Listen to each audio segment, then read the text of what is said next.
I want to answer this question because it links to another question that's been asked a lot around why the state has not prosecuted Kelly Khumalo. So, there are many cases and instances in this country where the prosecution decides to prosecute the alleged hitmen first, and once they secure those convictions, then they go for the mastermind. But I'm going to give you just one example.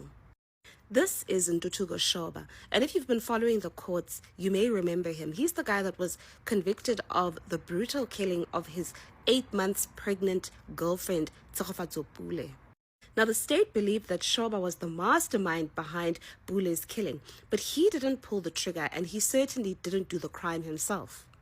Shoba procured the services of this guy, Muzi Malipane, and Malipane had confessed to the crime eventually, and he entered into a plea agreement with the state.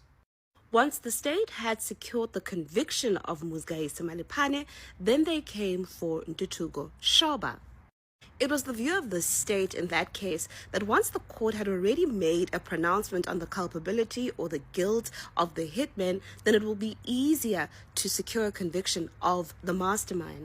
Now, it seems this is the approach of the prosecutors in the Meyiwa trial. It's what they call prosecutorial strategy, where the prosecutors in that matter decide, let's go for the hitmen first, and then once they've been convicted, we then come for the mastermind. Now, of course, there are instances where the state decides to come for everyone all at once, the hitman as well as the mastermind. We've seen it in the Radovan Krecha matter.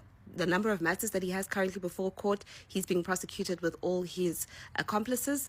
We've also seen it in other matters. For example, currently, the famous Kat Madlala matter that's before the court, Vusi Kat Madlala, he is being prosecuted together with the alleged hitmen. So it really just depends on the prosecutor on what strategy they would like to exercise.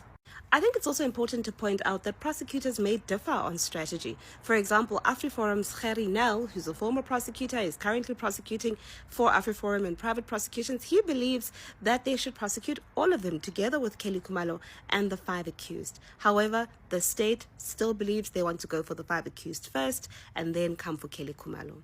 I hope that answers this question.